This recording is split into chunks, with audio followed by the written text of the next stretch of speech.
esclarecer algumas dúvidas de muitas leitoras, telespectadoras, seguidoras, eu nem sei mais como chamar, né, vocês. Mas a dúvida de hoje é sobre o gesso, gente. Todo mundo quer colocar gesso em casa. O gesso é lindo, deixa sua casa, sua construção mais moderna, mais requintada e tudo isso. A dica de hoje é o seguinte: se você está construindo, reformando e você sempre sonhou em ter uma iluminação indireta, uma iluminação mais bem pensada, posicionada de acordo com o layout do seu projeto, o ideal é que você faça o forro de gesso, porque nele, gente, permite que a gente possa trabalhar com a iluminação voltada para o layout bem pensada, criando cenas. Um outro capítulo à parte seria a iluminação. O gesso está muito ligado à iluminação. Você não consegue fazer uma boa iluminação, uma iluminação bem pensada se você não tiver o gesso. E você não consegue fazer um projeto de gesso bonito se não tiver uma iluminação pensada, tá? Eu vou falar aqui algumas coisas sobre gesso, vou falar algumas palavras técnicas. Talvez na sua região a palavra seja diferente do que a gente costuma colocar aqui. Se vocês escutarem barulho, é o meu cachorrinho, o Yoshi, que tá por aqui, e ele às vezes gosta de andar pelo piso quando eu tô gravando. O bicho fica dormindo o dia inteiro e quando eu resolvo gravar, ele resolve fazer barulho, mas tudo bem. Vou falar palavras um pouco mais técnicas usadas por profissionais, mas se você não souber o que eu estou falando, eu vou deixar as imagens aqui demonstrando o que eu estou falando, tá? As imagens que eu selecionei foram tiradas da internet, então não sei se tem direitos autorais e tal, mas foram as imagens que eu peguei, que eu consegui achar que melhor representam o que eu estou falando, tá? Primeira coisa é o forro de gesso, né? O forro de gesso a gente consegue fazer em dois tipos: o de placa ou em gesso acartonado. Qual é o melhor indicado? Gente, eu gosto mais do gesso acartonado porque ele dá uma uniformidade melhor, ele dá um acabamento melhor, né, se ele for bem executado, e ele não corre o risco de trincar com mais facilidade, né?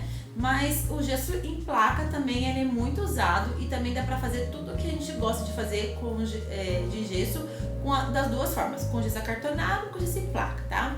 O acartonado é aquele gesso que fica, tipo, tem uma plaquinha de papel, um gesso compactado e outra plaquinha de papel. Ele tem placas grandes que permitem assim o menor número de emendas, né? O gesso em placa é o gesso em placa de 60 por 60, eu acho, se eu não me engano é essa medida, ou 50 por 50, eu acho que é 60 por 60.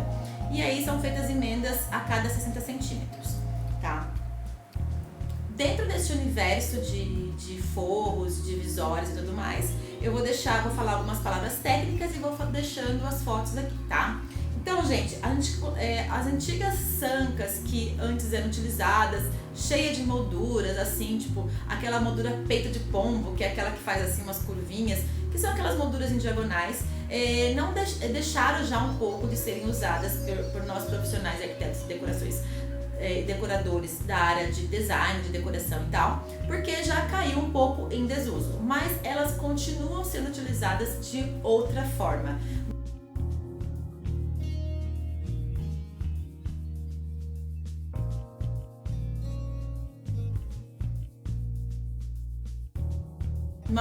Uma linha mais reta, sendo usada como cortineiros iluminados, que, por exemplo, quando você faz um cortineiro, você pode colocar uma iluminação por trás desse cortineiro.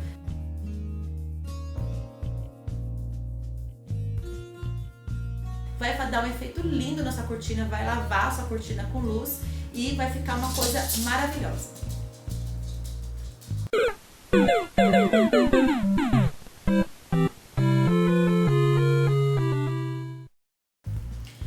As sancas, gente, também são muito utilizadas para realçar ou disfarçar vigas e essas coisas que a gente acaba encontrando no meio de um projeto que nós não temos como fazer uma casa, um apartamento, se a gente não tem a estrutura, tá? Então às vezes passa, por exemplo, uma viga no meio da sua sala do seu apartamento, ou vamos supor, você quis ampliar a sala do apartamento, quebrando uma parede entre um quarto e a sala, e ali estava justamente uma viga. Você não pode quebrar a viga, porque a viga é a estrutura do seu apartamento, do prédio.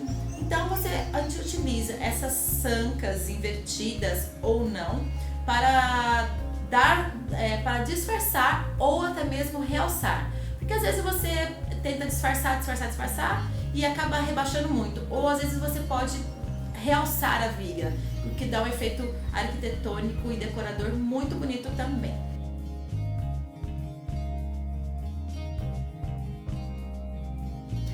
Essas sancas, elas podem ser iluminadas ou não, tá? A iluminação, gente, eu não vou falar muito sobre a iluminação aqui neste vídeo, porque eu quero fazer um capítulo à parte, tá? Mas as iluminações de sancas e cortineiros e rasgos, elas podem ser feitas com lâmpada fluorescente, que é que eu prefiro, né? Aquelas lâmpadas fluorescentes grandonas de 1,20 m ou de 60, que é de 20 ou de 40 watts.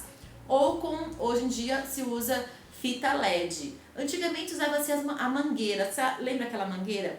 Eu não gosto muito da mangueira porque o efeito da iluminação da mangueira não é tão bonito. Se você quiser iluminar uma sanca, um rasgo, um cortineiro e tem preferência em usar a LED ao invés das lâmpadas eletrônicas, procure uma LED de potência muito boa, né? Tipo, uma potência de no mínimo 7 watts, mas pode ser uma lâmpada LED de 15 watts, que o efeito de luz vai ser o mesmo da lâmpada eletrônica, vai ser uma luz forte e não vai ser aquela luz assim, meio assim fraquinha, sabe? Se é para iluminar, a gente pode utilizar o rasgo, a gente pode utilizar a sanca como uma iluminação central do seu ambiente. Ao invés de ficar colocando um monte de luminária, você pode utilizar esse artifício como iluminação central. Para utilizar uma iluminação central do ambiente com um rasgo, com um cortineiro ou com uma sanca, o ideal é que a lâmpada seja bem forte, tá? Então, os rasgos está sendo muito utilizado ultimamente por nós decoradores e tal, que é exatamente isso. É um forro de gesso rasgado assim de forma reta, pode ser feito desenhos, eu prefiro tipo em forma de L, pode ser feito em forma de U, de O, só um rasgo contínuo, tá? Eles são muito bonitos para iluminação e decoração das salas, de corredores, de quartos e até de banheiros, tá, gente? Eu vou deixar aqui algumas fotos demonstrando esse efeito no teto maravilhoso que eu adoro.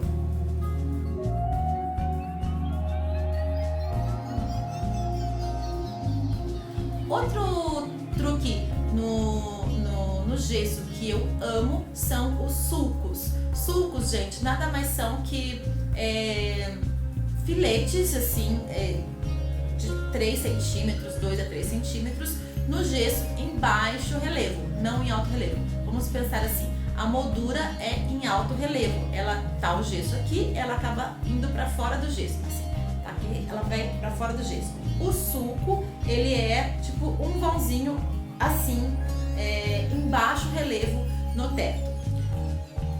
Olhem a foto a seguir.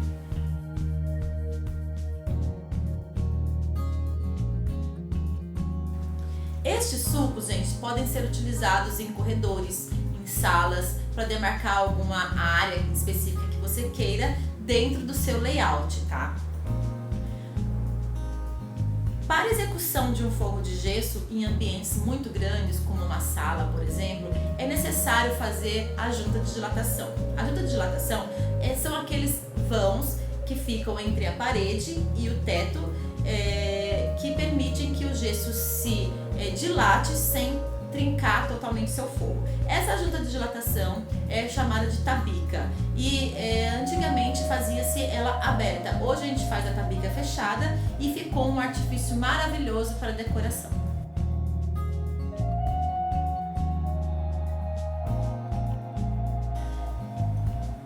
Se você tem um apartamento e você quer economizar um pouquinho no gesso e pretende não fazer fogo de gesso em alguns ambientes, como os quartos, por exemplo, você pode fazer uma moldura reta, colada ao teto, afastada uns 2 a 3 centímetros da parede, formando uma falsa tabica. Isso dá uma impressão que foi feito um gesso no seu apartamento, no seu ambiente, e vai ficar lindo também. A única diferença é que você não consegue colocar iluminação indireta ou diversificada nesse ambiente. Você tem que aproveitar aquele ponto único que está no apartamento.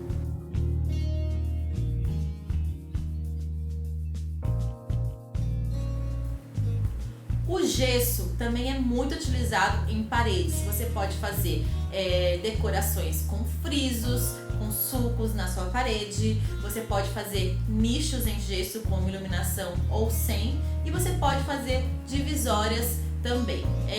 Para fazer as divisórias e esses sulcos e esses nichos, você usa o gesso acartonado, que é o mais ideal.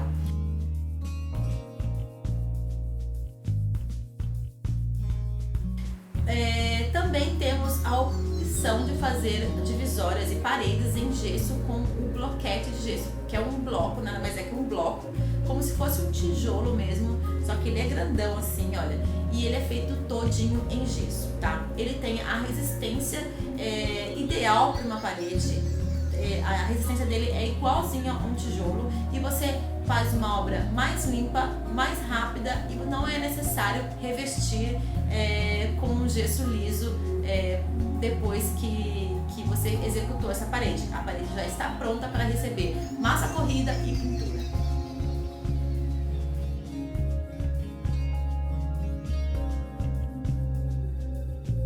Falando um pouco sobre economia na construção, eu sempre prefiro construir as paredes em bloco de concreto ou em tijolo, não sei. Eu prefiro bloco de concreto por ser mais liso, e aí depois disso revestir com gesso liso. Não é necessário fazer os rebocos, os embossos, os rebocos como antigamente, além do gesso liso. Você constrói a sua parede e você faz o gesso liso, e a parede já está pronta para receber massa corrida e pintura.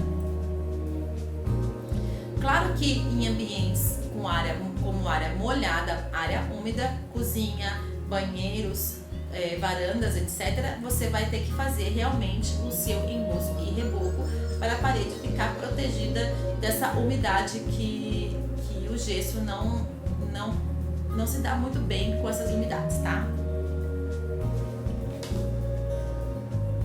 Bom, gente, agora uma dica, a última dica que eu vou dar aqui é sempre fazer o seu forro de gesso de maneira mais clean, mais limpa, com menos informação possível, e a iluminação e o gesso devem ser totalmente pensadas no layout da sua casa. Por exemplo, se você vai colocar um sofá ou uma mesa ou alguma coisa assim, o gesso tem que estar falando junto com o layout. O layout são as posições dos móveis, então o gesso tem que ser feito exatamente conforme o seu layout. Nada de ficar fazendo moldurinha contornando aqui, não sei o que, sanca, sem pensar, porque isso acaba com a sua decoração. Gente, nesses últimos vídeos eu estou falando de uma maneira mais séria, mas é porque como é a parte do meu trabalho, eu não sei, eu tenho duas Danis assim. Eu tenho a Dani mais descontraída, que fala de coisinhas assim, de comprinhas e tal, e eu tenho a Dani arquiteta, que sempre é mais séria, mais profissional. Então eu falo um pouquinho mais sério nesses vídeos. Eu ainda gaguejo muito, porque é intimidador ter uma câmera aqui e saber que tem pessoas que você não conhece assistindo os seus vídeos. Os meus vídeos são sempre muito amadores, eu gravo sozinha, eu faço minha programação de vídeos sozinha, eu edito sozinha, então eu peço desculpas a vocês que estão vendo esses vídeos aí e que acham que tá muito mal feito, não sei, mas a intenção do vídeo é passar informação. Então eu acredito que se eu atingir as pessoas que realmente procuram informações dos meus vídeos, eu já estou muito feliz, tá? Se você gostou desse vídeo, dê um like, diz que gostou, se inscreva no meu canal e continue acompanhando os meus próximos vídeos. Um beijo e até a próxima!